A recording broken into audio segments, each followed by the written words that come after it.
Well, good morning. We're out here in the woods. Me and my dog Augie. We're out here going to do some fishing. But first, I thought I would stop and make a little video about the 9 or so things that I learned this year as a solo hunter here in Western Washington. Now, the learning curve over here is a little different. I grew up in Eastern Washington, and for years living over here, I would just drive over to Eastern Washington during hunting season because that was what I was familiar with. But when I was at the Sportsman show last year, I had the pleasure of meeting Randy Newberg and attending a couple of his talks. And somebody in the audience asked him, how do you be a better hunter and have a higher success rate hunting elk and deer? And his answer was very simple. Learn to hunt where you have to hunt. So I decided that last year I was going to make an effort to learn how to hunt on the west side of the state. Going to the east side of the state doesn't cost any more money for me because I got places to stay, but it's familiar over there, and the success rate for me and my family is higher because it's familiar.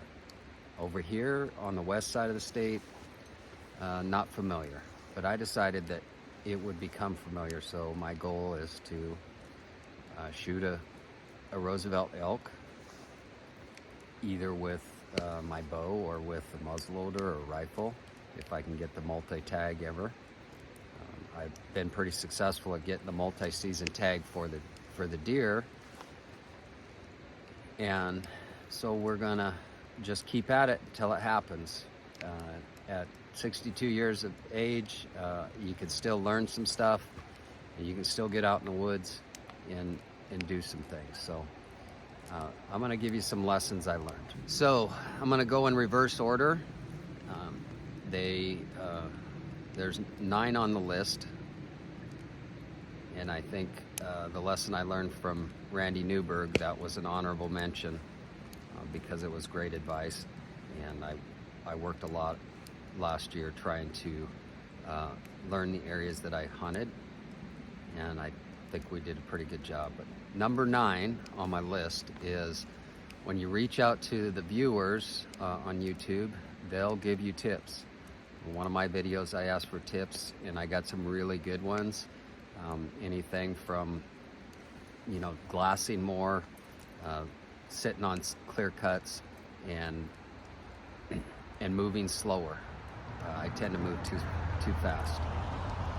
So tip number 8 is it's not a job, it's an adventure. As men, we're wired to just be providers and to really go at everything with gusto.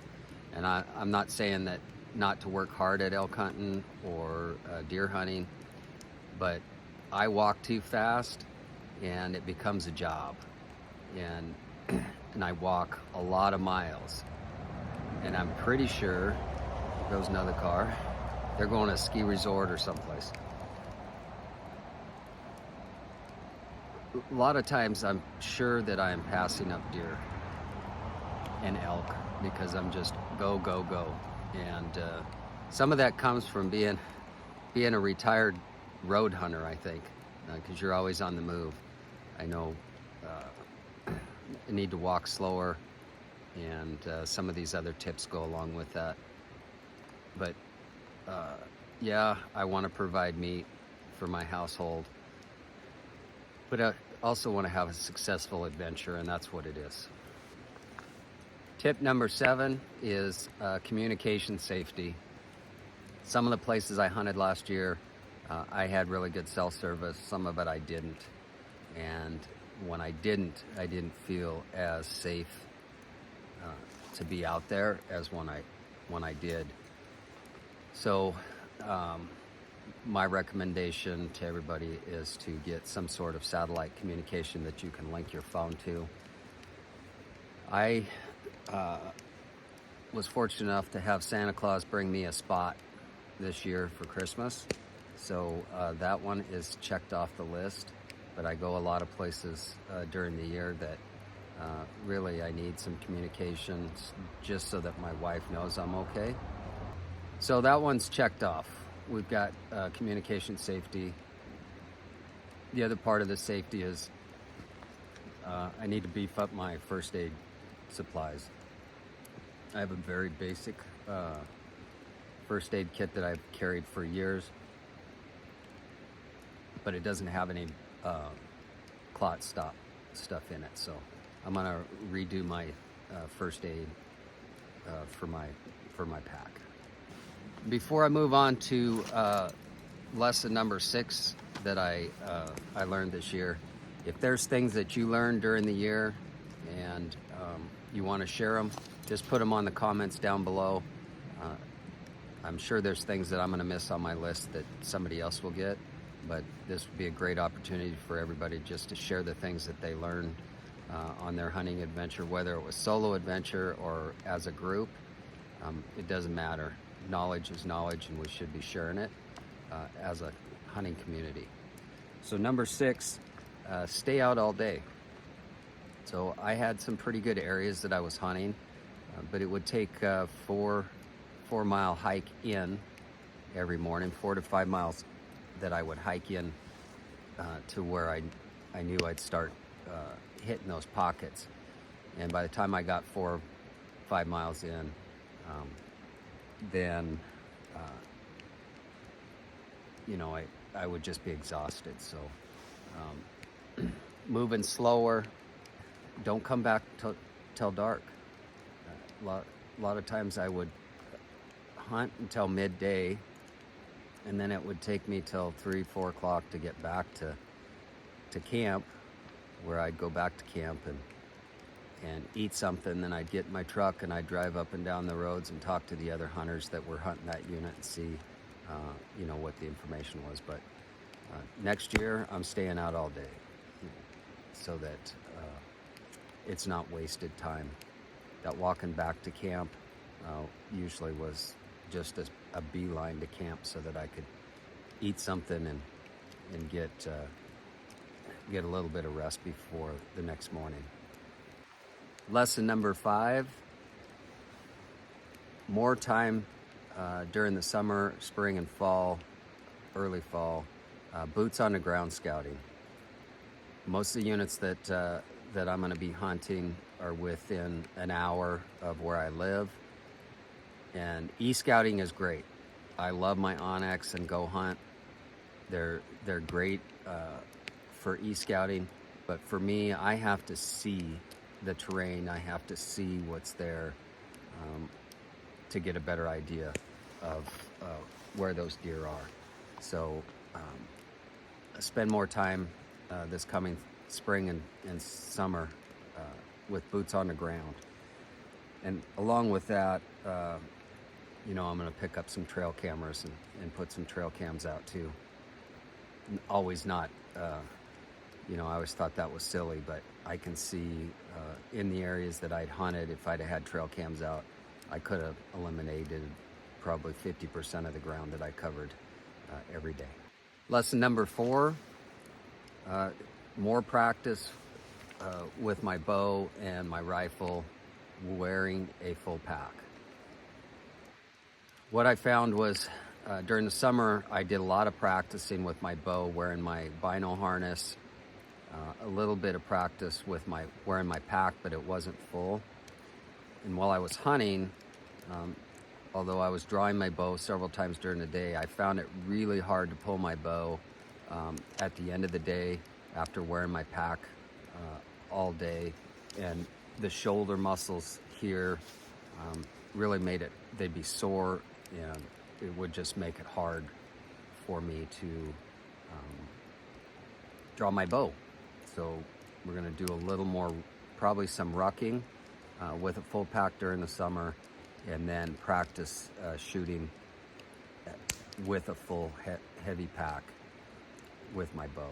With the rifle, a lot of times, in my experience, I've had time to drop my pack and shoot, but with these blacktail, being a new species for me, maybe that won't happen. So still going to practice with that.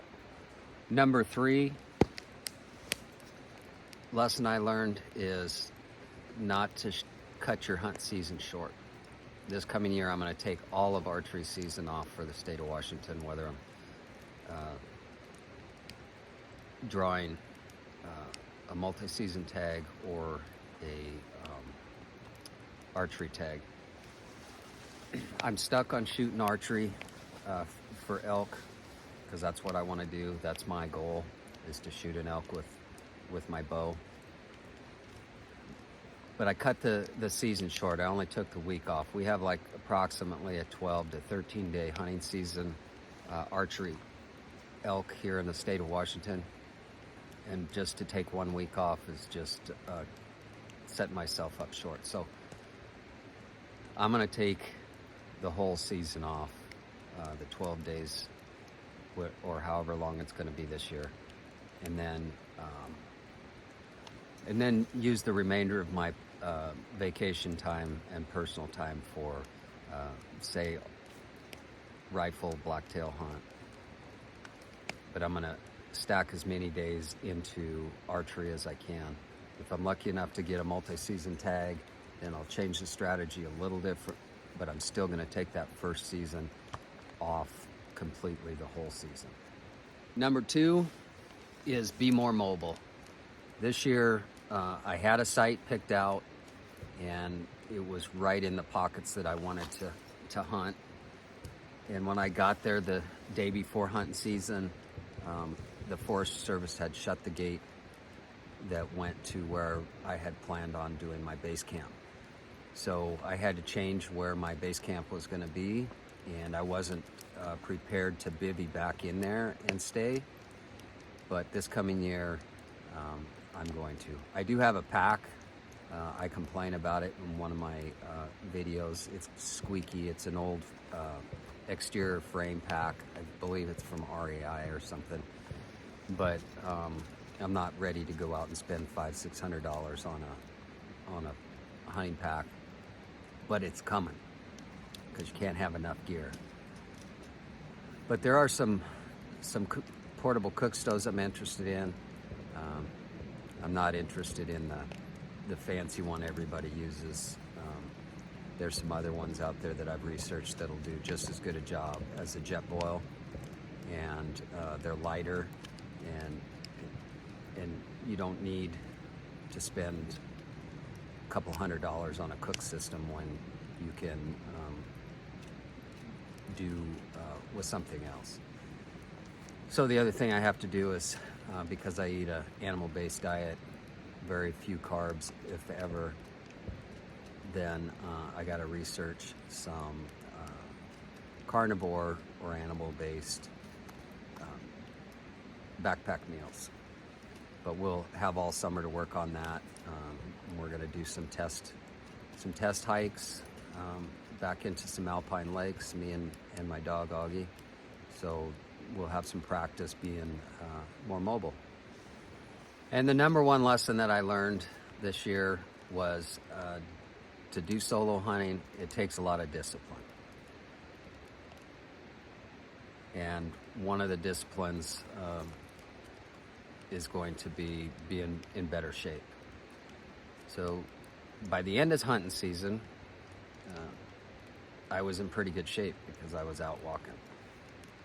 The first couple days of elk archery season, my hips hurt, my legs cramped up, and it was hard. But part of the discipline is that I need to just be more disciplined in getting in shape.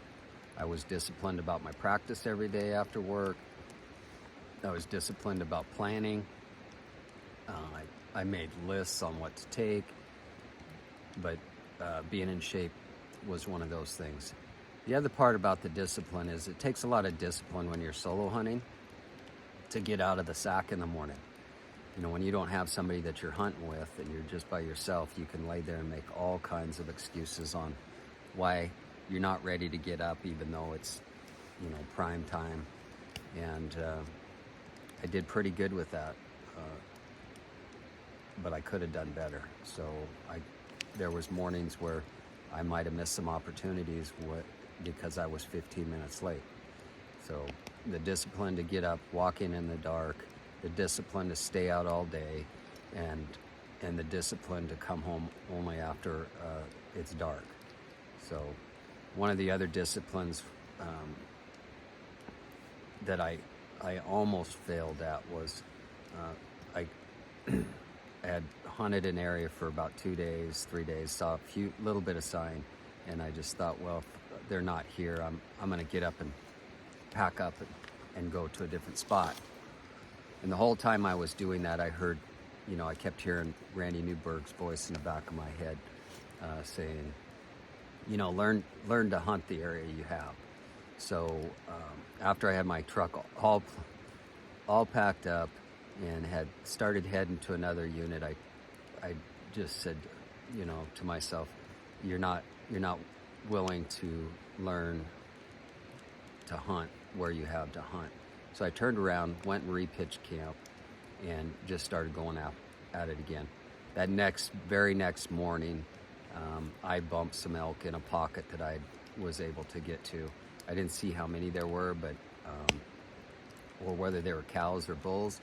I just know that if I hadn't turned around and come back, I'd have missed that opportunity, and I'd had to start from square one on a unit that I hadn't even really researched other than on